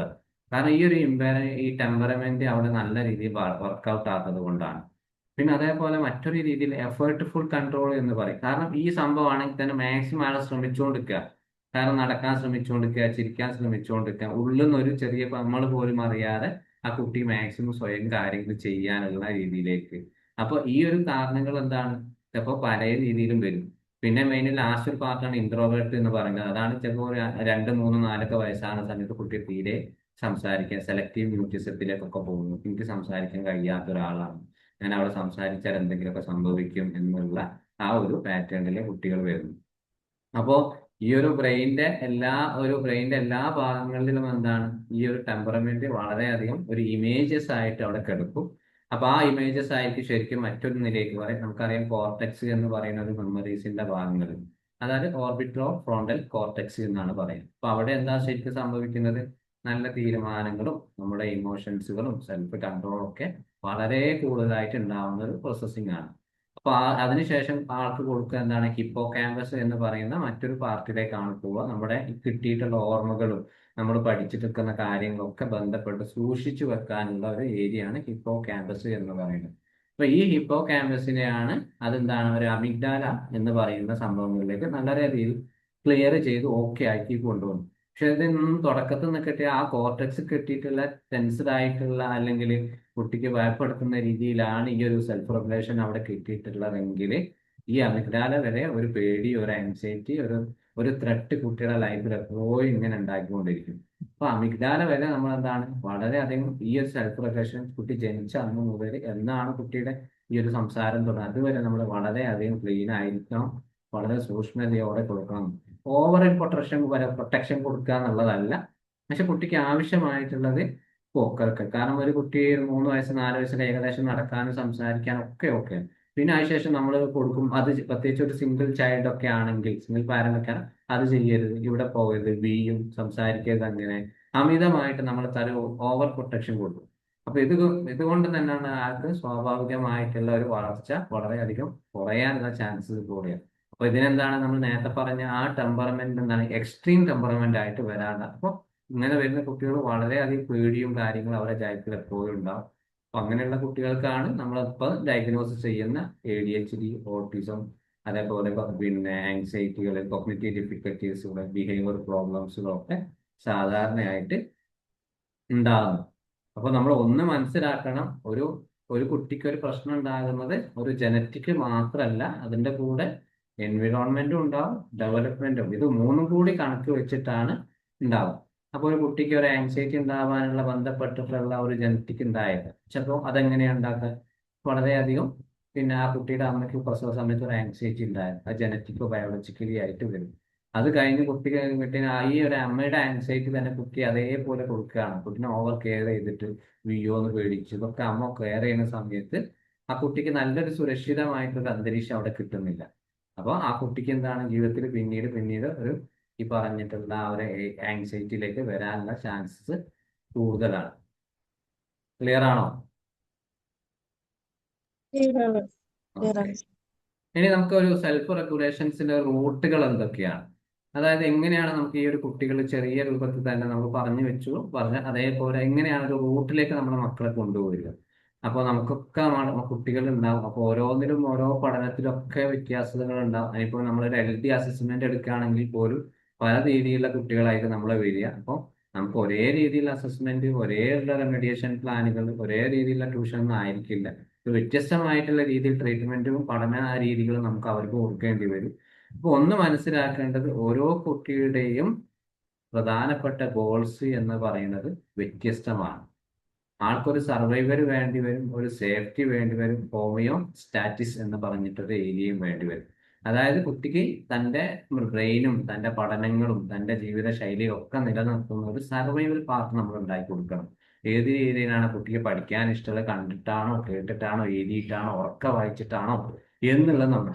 പിന്നെ അക്ഷരങ്ങൾ തിരിച്ചറിയാൻ കുട്ടിക്ക് കഴിവെന്നില്ലെങ്കിൽ അതെന്തുകൊണ്ടാണ് നമ്മൾ മനസ്സിലാക്കുക. കുട്ടിക്ക് ശരിക്കും A എന്ന് എഴുതി കഴിഞ്ഞാൽ B എന്നാണോ വായിക്കുന്നത്, B തിരിച്ചറിഞ്ഞ് P എന്നാണോ വായിക്കുന്നത്, അതൊക്കെ നമുക്ക് തിരിച്ചറിയാൻ കഴിയണം.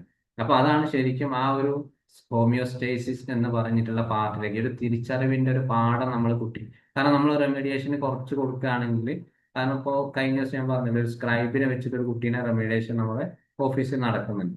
അപ്പോൾ ആ കുട്ടിയുടെ അവസ്ഥ വന്ന സമയത്ത് ആൾക്ക് പേര് പോലും എന്താണ് തിരിച്ചെഴുതി കഴിഞ്ഞാൽ വായിക്കാനുള്ള ബുദ്ധിമുട്ട്. അപ്പൊ ഈ ഒരു കുറഞ്ഞ ദിവസം കൊണ്ട് തന്നെ ആൾ ഇംഗ്ലീഷ് വായിക്കാൻ തുടങ്ങി, സ്വന്തമായിട്ട് അക്ഷരങ്ങൾ കൂട്ടി എഴുതി വായിക്കാൻ തുടങ്ങി. കുറെ കാരണം നമ്മൾ പഠിപ്പിച്ചു കൊടുക്കുന്ന രീതി മറ്റൊന്നാണ്, കുട്ടി ഇതുവരെ പഠിച്ചത് മറ്റൊരു രീതിയിലാണ്.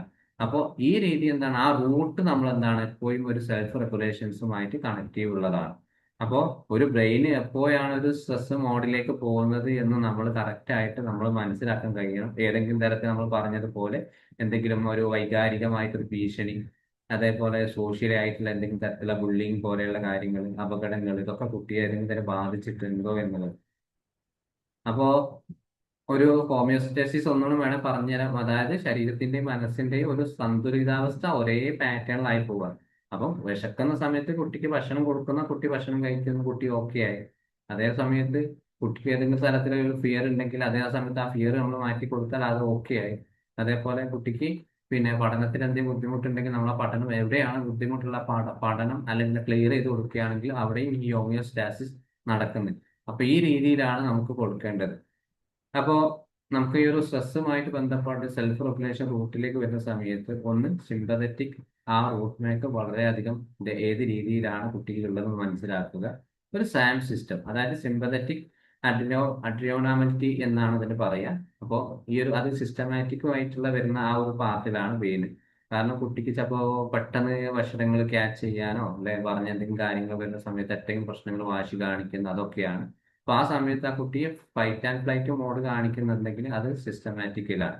പക്ഷെ എന്തെങ്കിലും സംഭവം നടന്ന് കുട്ടി പെട്ടെന്ന് അതിനെ പ്രതികരിക്കുന്നില്ല, അത് സൈക്കോ സിമ്പതറ്റിലേക്ക് വരും. ഞാൻ ചോദിച്ചോട്ടെ, ആ ഇപ്പൊ സാധാരണ നോർമലായിട്ട് ഒക്കെ പോയിരുന്ന ഒരു കുട്ടി ഇപ്പൊ അങ്ങനത്തെ കുട്ടികള് എങ്ങനെയാണ് പിന്നെ മൊബൈല് ഡിവൈസ് ഒക്കെ യൂസ് ചെയ്യുമ്പോൾ അവര് പിന്നെ അവരുടെ അറ്റൻഷൻ കുറഞ്ഞു പോണത്, ബ്രെയിനിന്റെ ഒക്കെ ഒരു ഡെവലപ്മെന്റ് കുറഞ്ഞു പോണത് എങ്ങനെയാണ് അതില്? അതെന്തുകൊണ്ടാണ്? ആ ബ്രെയിൻ നമ്മളെ പഠിപ്പിച്ചിട്ടല്ലേ. കുട്ടിക്ക് മൊബൈൽ എന്താണ് അറിയോ? കുട്ടിക്ക് ഇല്ല. എന്താണ് ആദ്യം ഒരു 6-7 മാസമുള്ള കുട്ടിക്ക് കരച്ചിൽ നിർത്താൻ വേണ്ടി മൊബൈൽ നമ്മൾ കൊടുത്തു, നമ്മൾ ശീലിച്ചതാണ്. അല്ലാതെ നമുക്ക് നമ്മുടെ ജോലികളൊക്കെ പോകണം, നമുക്കൊന്ന് ഫ്രീ ആവണം. ഇത് കഴിഞ്ഞ് കുട്ടിക്ക് പിന്നെ മൊബൈൽ കിട്ടിയില്ലെങ്കിൽ കുട്ടി കാര്യം കുട്ടി അപ്പൊ 4 മാസം കഴിഞ്ഞ കുട്ടികൾ ഇങ്ങനെ തോണ്ടൽ തുടങ്ങിയിട്ട്. കാരണം അത് ആരാ നമ്മളെ ഏൽപ്പിക്കുന്നത്? നമ്മൾ പാരന്റ് അല്ലേ പഠിപ്പിച്ച. കുട്ടി ലേൺഡ് ബിഹേവിയർ, ബ്രെയിൻ അത് പഠിച്ചു കഴിഞ്ഞു. പിന്നെ അത് കുട്ടിക്ക് ഇല്ലാതെ, കാരണം കുട്ടിക്ക് ഒരു റിലാക്സേഷൻ കിട്ടുന്നത് സെൽഫ് റെഗുലേഷൻ കുട്ടി ക്രിയേറ്റ് ചെയ്തിട്ട് ഈ സംഭവം മൊബൈൽ മാത്രമാണ്. പിന്നെ അത് പതിയെ പതിയെ എന്താ ഈ കുട്ടി വളർന്നു വെച്ച് ഓരോ വയസ്സ് 2 വയസ്സ് അങ്ങനെ കാണും കുട്ടി ഇതിന്റെ ഉപയോഗങ്ങൾ കൂടും. പിന്നെ കുട്ടിക്ക് അത് ഇല്ലാണ്ടാവും. പിന്നെ കുട്ടിക്ക് കിട്ടാതാവുമ്പോൾ അറ്റൻഷൻ കുറയും. ഇനിയിപ്പോ സ്കൂളിൽ പോയി കഴിഞ്ഞാൽ പോലും ഓടി ചെന്ന് കുട്ടി എടുക്കുന്നത് എന്താണ്? മൊബൈലാണ്. അല്ലെങ്കിൽ കുട്ടിക്ക് ചായ കൊടുക്കുമ്പോൾ, ഭക്ഷണം കൊടുക്കുമ്പോൾ കുട്ടി അറിയുന്നില്ല ശരിക്കും ശരീരത്തിൽ എന്ത് ഭക്ഷണമാണ് പോകുന്നത്. അപ്പോൾ ഒരു ഉദാഹരണം പറയുകയാണെങ്കിൽ എൻ്റെ വീട്ടിൽ തന്നെ എൻ്റെ മോള്, കാരണം ഒരു 1.5, 2, 3 കൊല്ലങ്ങൾ മുമ്പ്, ഇപ്പൊ ആൾക്ക് 7 വയസ്സായി. ആൾക്ക് എന്ത് ചെയ്യും? ഭക്ഷണം കഴിക്കുന്ന സമയത്ത് മൊബൈല് വെച്ചു കൊടുക്കും. അപ്പൊ കഴിക്കാൻ വേണ്ടി ഭക്ഷണം വളരെ കുറവാണ്. ഇത് ഭക്ഷണം കഴിക്കുന്ന സമയത്ത് അവർക്ക് ഒരു കുഴപ്പമില്ല. ഈ മൊബൈൽ ഇല്ലാത്ത സമയത്ത് പിന്നെ ഇതിന് എരിവ് കൂടുതലാണ്, പിന്നെ ചെറുപയർ പറ്റില്ല, മറ്റേ ഇത് പറ്റില്ല, അത് പറ്റില്ല, എനിക്ക് ഇങ്ങനെയൊക്കെ വേണം, ഇറച്ചി കഴുകി തരണം, അങ്ങനെയൊക്കെ നിയമം ഉണ്ടാവും. ഈ മൊബൈൽ കൊടുക്കുന്ന സമയത്തോ ഇതൊന്നും പ്രശ്നമില്ല, എല്ലാ സാധനവും തിന്നും. അപ്പൊ എന്താണ്? കുട്ടി തിരിച്ചറിയാണ് ഏത് ഭക്ഷണത്തിനാണ് രുചിയുള്ളത്, ഏത് വരെ എരിവുള്ളത്. കാരണം മൊബൈൽ ഉപയോഗിക്കുന്ന സമയത്ത് ഓട്ടോമാറ്റിക് പോവുകയാണ്, എന്തോ കഴിക്കുന്നത് കുട്ടി അറിയുന്നില്ല, വിശപ്പ് മാറുന്നത് വയറ് നിറയുന്നത് മതി എന്ന് പറഞ്ഞു. അപ്പൊ ഇതൊന്നും നമ്മളായിട്ട് ഉണ്ടാക്കി കൊടുത്ത സംഭവമാണ്. അപ്പൊ അതാരും നമ്മൾ തന്നെ മാറ്റിയെടുക്കണം. പഠിച്ചെടുത്ത സാധനം നമുക്ക് തന്നെ മാറ്റിയെടുക്കാൻ പറ്റും. മൊബൈൽ കുട്ടി ഭക്ഷണം അത് ഇനി മുതൽ കൊടുക്കുന്നില്ല. അപ്പൊ ആൾക്ക് ഓക്കെയാണ്. ഭക്ഷണം കഴിക്കുന്ന സമയത്തൊന്നും മൊബൈൽ ഒന്നുമില്ല, എത്ര സമയം മാത്രം മൊബൈൽ, ലാപ്ടോപ്പ് നമ്മൾ ഫിക്സ് ചെയ്യാണ്. കാരണം കുട്ടി കരച്ചിലും ബഹളം ഒക്കെ ഉണ്ടാവും, അവിടെ നമുക്ക് കരഞ്ഞോട്ടെ എന്ന് വിചാരിക്കുക, അതല്ലാണ്ട് നമുക്കൊന്നും ചെയ്യാനില്ല. അല്ലാതെ ആ, അത് ഓക്കെ.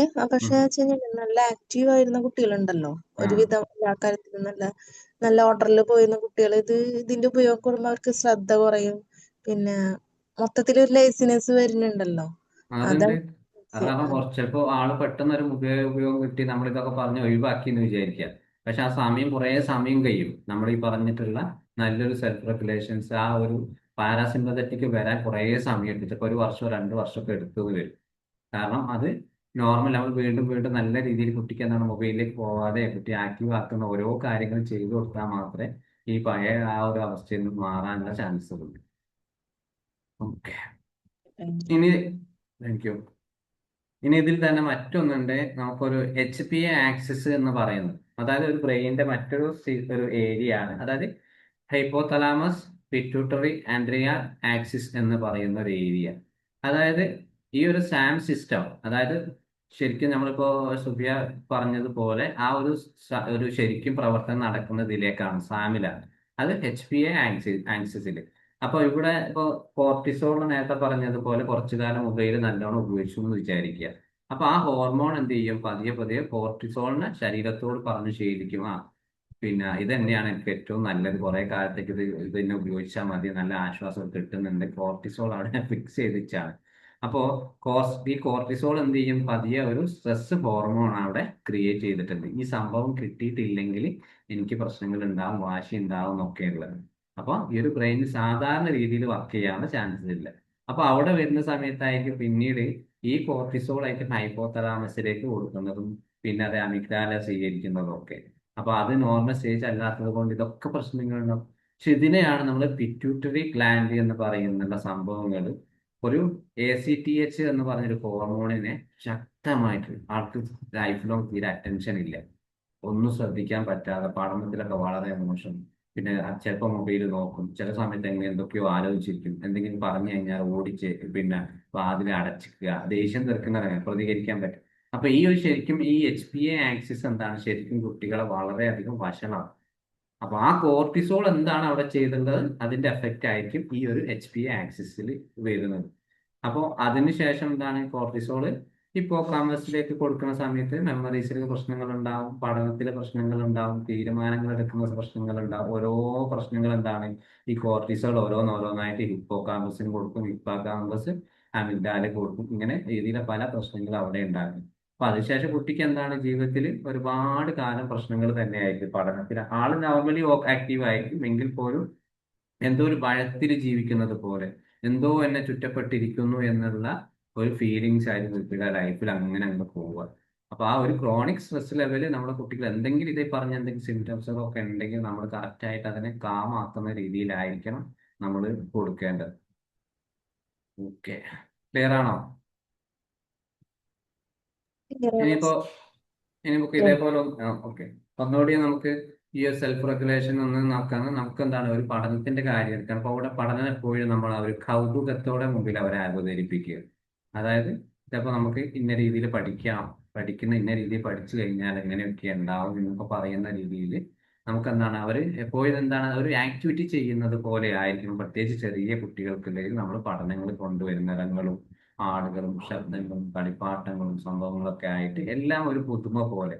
പിന്നെ അതേപോലെ അവർക്ക് ഒരു ഷെയർഡ് അറ്റൻഷൻ ഉണ്ടാക്കി കൊടുക്കുക. കാരണം അതായത് ഒരു ഷെയർഡ് അറ്റൻഷൻ എങ്ങനെയാണ് വരുന്നത്, അതായത് ഒരു കുട്ടി ഒരു കളിപ്പാട്ടം കുട്ടിക്ക് എന്താണ്, കുട്ടിക്ക് കളിപ്പാട്ടം അമ്മ വാങ്ങി കൊടുത്തു എന്ന് പറയാം, കുറച്ചു ദൂരത്താണ്. അപ്പൊ എന്താണ്, അവന് എഴഞ്ഞ് നീങ്ങി പോകാൻ കുട്ടിക്ക് പറ്റുന്നില്ല. അപ്പൊ ആ അമ്മ എന്ത് ചെയ്യാണ്, ആ കളിപ്പാട്ടം എടുത്ത് അമ്മ കുട്ടിക്ക് കൊടുക്കുകയാണ്. അവിടെയാണ് ഷെയർഡ് അറ്റൻഷൻ എന്ന് പറയുന്നത്.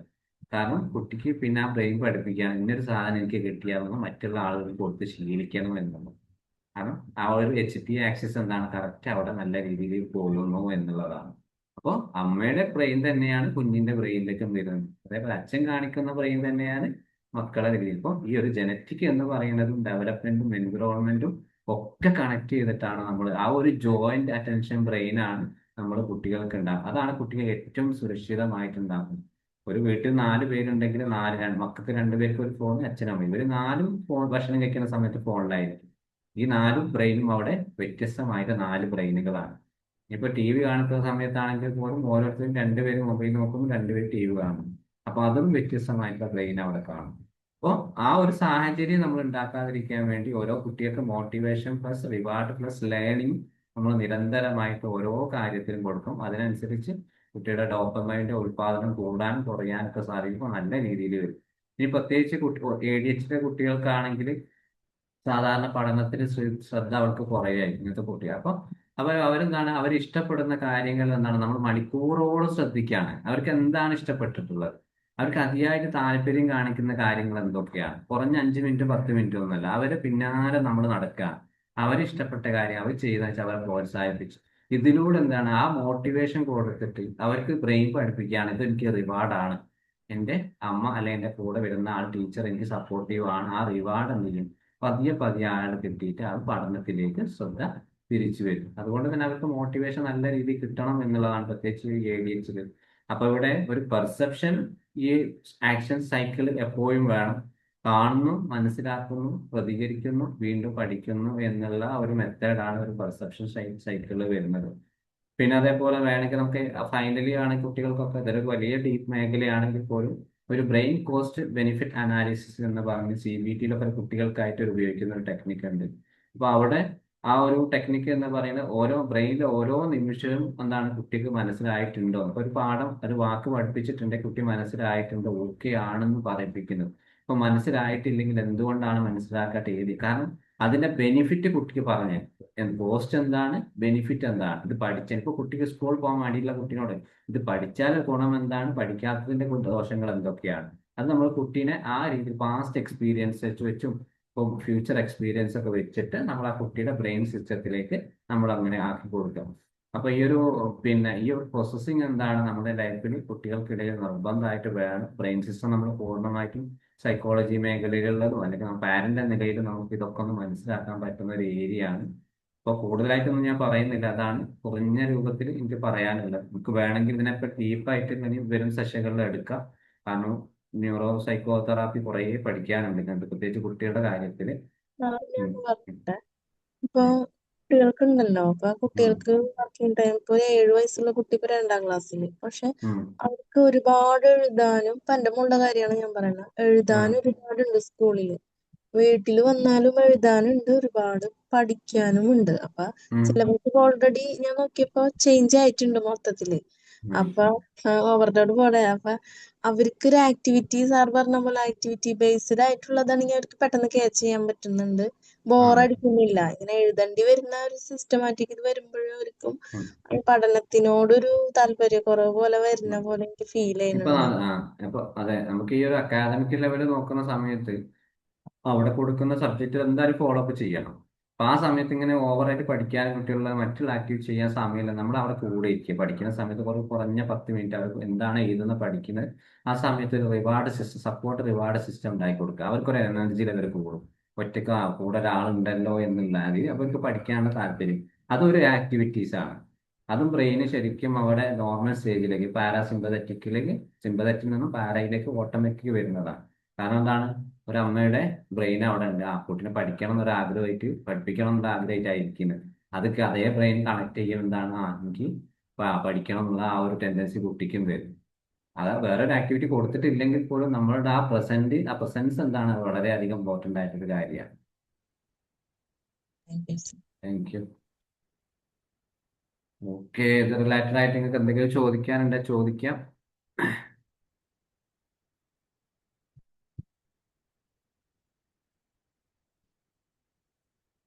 എല്ലാവർക്കും ഇത് കേട്ടിട്ട് കൺഫ്യൂസ്ഡ് ആണോ?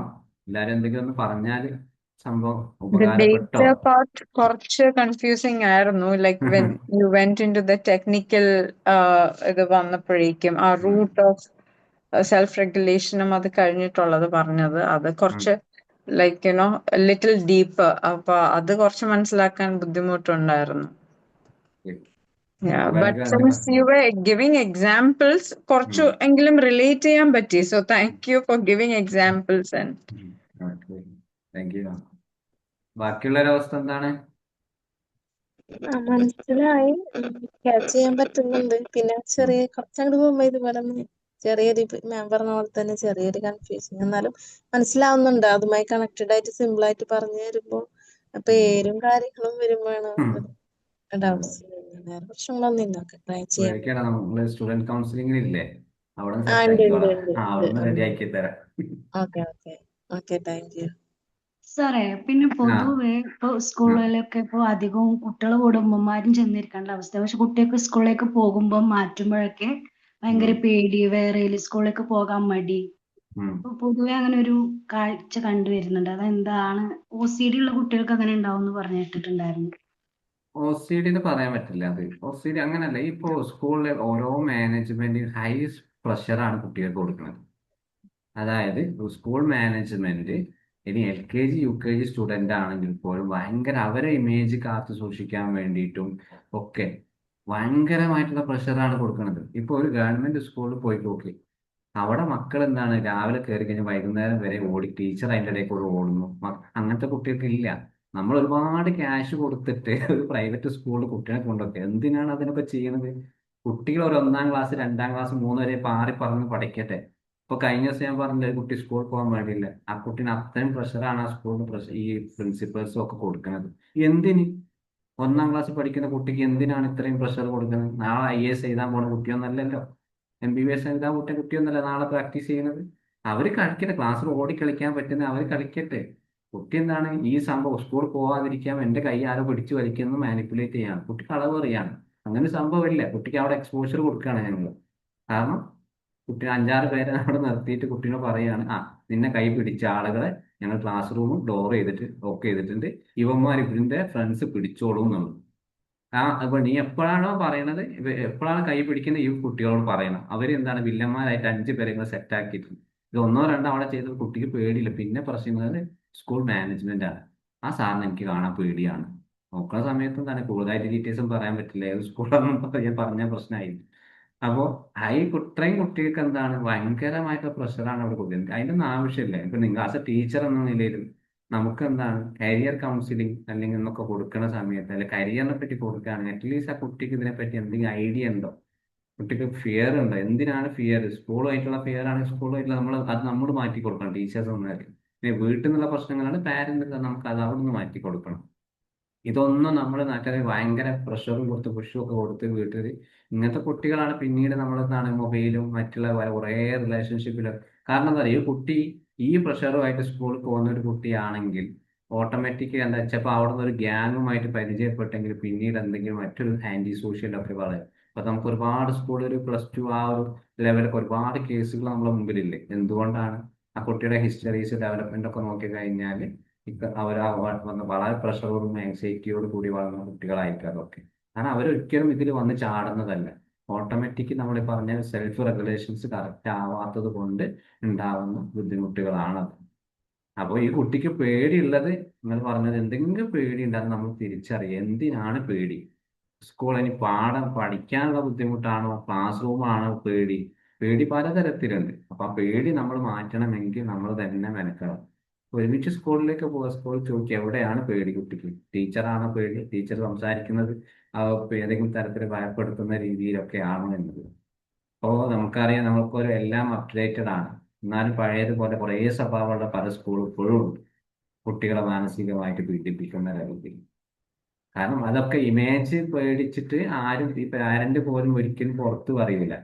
കാരണം തന്റെ കുട്ടി ഇങ്ങനെ പ്രശ്നമുണ്ടെന്ന് നേരെ പോയിട്ട് എന്ത് ചെയ്യും, സൈക്കോളജി കൺസൾട്ട് കൊണ്ടുപോകും. അവിടെ ചെന്നിട്ടാണ് പരാതി പറയുക.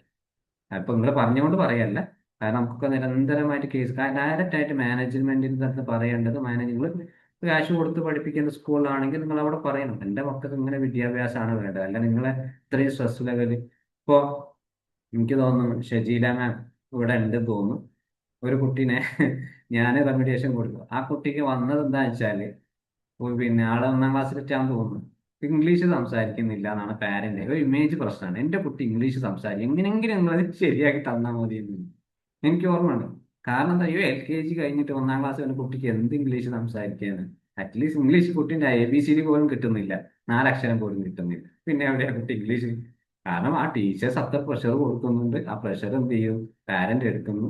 പാരന്റ് എന്ത് ചെയ്യും? നമുക്ക് ബാക്കിയുള്ള എങ്ങനെയെങ്കിലും അന്ന് ഈ കുട്ടി ഇംഗ്ലീഷ് സംസാരിച്ചാൽ മതി എന്നുള്ളത്. ഇങ്ങനത്തെ പാരന്റ് നമ്മൾ നല്ല ഈ സൈക്കോ എഡ്യൂക്കേഷൻ കൊടുക്കുക എന്നുള്ളതാണ്, വിശദമായിട്ട് കൊടുക്കുക ഒരു കുട്ടി. കാരണം ആ പാരന്റ് ഞാൻ ഒരുപാട് ബ്രെയിനുമായിട്ടുള്ള സിസ്റ്റം ഒക്കെ അന്ന് ഞാൻ ഒരു 3/4 മണിക്കൂർ അവർക്ക് പറഞ്ഞു കൊടുത്തിട്ടുണ്ട്. ഇപ്പൊ എന്താണ് ഷജീല മാം ആണെങ്കിൽ അതിന് ഇപ്പൊ ആ കുട്ടി എത്രത്തോളം മാറ്റം ഉണ്ടെന്ന് അറിയില്ല. ഞാൻ പിന്നെ ഇവരെ ഹാൻഡിൽ ചെയ്തുകൊണ്ട് ചിലപ്പോൾ മാറ്റങ്ങൾ ഉണ്ടാവും. റെമഡിയേഷൻ ഒക്കെ നല്ല രീതിയിൽ പോകുന്നുണ്ട്. Anyway, thank you. സർ, ആ ആ കുട്ടി ഇപ്പോ സ്കൂൾ തുറന്നത് കൊണ്ട് വരാൻ ബുദ്ധിമുട്ടുള്ളത് കൊണ്ട് ഇപ്പൊ ഉം, തൽക്കാലം പെൻഡിങ്ങിൽ വെച്ചേക്കാണ്. ഉം, പക്ഷെ ഇപ്പൊ സാർ പറഞ്ഞ പോലെ തന്നെ ഉള്ള പാരന്റ്സിന്റെ ഭാഗത്തു നിന്നൊക്കെയുള്ള പ്രഷർ വരില്ലേ? ഉം, അപ്പൊ ഈ കുട്ടിക്ക് അറിയാവുന്ന കാര്യങ്ങൾ പോലും ചെയ്യാതിരിക്കുന്ന ഒരു അവസ്ഥയായിരുന്നു അന്ന് ഉം, നമ്മളടുത്ത് വരുന്ന സമയത്ത്. ഒരക്ഷരം പോലും എഴുതാൻ ഇരിക്കൂല. ഫുൾ ഡേ ഒരു ദിവസത്തില് മൊത്തം കരച്ചിലായിരുന്നു എന്നാ പറഞ്ഞത്, എഴുതാൻ പറഞ്ഞിട്ടുണ്ടെങ്കിൽ. അപ്പോ ഒരു സൈഡിൽ നിന്ന് അവർക്ക് പറ്റാത്ത കുറച്ച് കാര്യങ്ങൾ നമ്മൾ കൊടുക്കണ സമയത്ത് ഈ കുട്ടിക്ക് ചെയ്യാൻ പറ്റുന്ന കാര്യം അവര് ചെയ്യൂല. ആ ഒരു ഉം. രീതിയിലോട്ട് ആ കുട്ടി മാറിയിട്ടുണ്ടായിരുന്നു. പിന്നെ നമ്മളടുത്ത് കുറച്ച് ഫ്രീ ആയ സമയത്തായിരുന്നു ഇതൊക്കെ ചെയ്യാൻ തുടങ്ങിയത്. അതെ അതെ. എന്തായാലും നല്ല രീതിയിലാവട്ടെ. കാരണം അതേപോലെ കുട്ടികൾക്ക് പല പ്രശ്നങ്ങളും നമ്മൾ കാണും, നമുക്കത് മനസ്സിലാക്കാൻ പറ്റും. പക്ഷെ നമുക്കെന്ന പാരന്റ്, നമ്മളും പാരന്റ് തന്നെയാണല്ലോ എല്ലാവരും. നമ്മൾ മനസ്സിലാക്കുക എന്നുള്ളതാണ്. നമുക്ക് നമ്മുടെ മക്കളുടെ പ്രയാസങ്ങൾ എന്തൊക്കെയാണ് എന്നുള്ളത്. പഠിക്കുന്നില്ല എന്ന് വിചാരിച്ചിട്ട് പെട്ടെന്ന് തന്നെ റെമഡിയേഷന് കൊണ്ടുപോകുന്നല്ല. എന്തുകൊണ്ട് പഠിക്കുന്നില്ല എന്നുള്ളത് ചോദ്യമുണ്ട്. വൈ എന്നുള്ള ചോദ്യം നമ്മൾ ചോദിക്കേണ്ടതുണ്ടാണ്. പഠനഭാരം കൂടുതൽ തന്നെയാണെന്ന് എനിക്ക് തോന്നിയിട്ടില്ല. അങ്ങനെയുള്ള ദിവസങ്ങളിലാണ് കുട്ടികളും സ്വാഭാവികമായിട്ട് പറയാറുണ്ട് പോവാൻ മടി. അതൊരു ഇത് കാണിക്കുന്നുണ്ട്.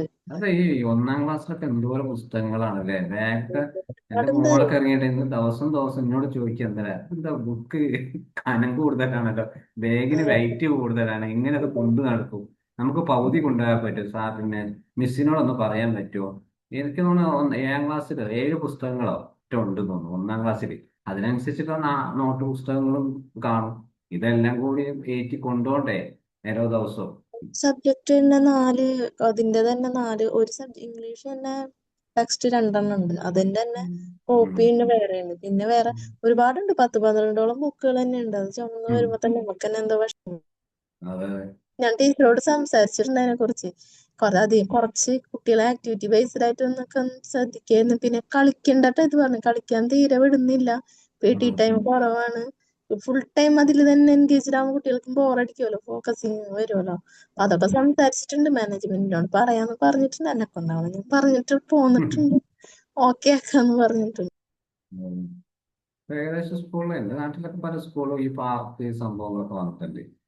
ഒരു പീരീഡ് പിന്നെ പ്രത്യേകിച്ച് ഗവൺമെന്റ് സ്കൂളൊക്കെ കുറേയൊക്കെ ഡെവലപ്പ് ആയിട്ടുണ്ട്.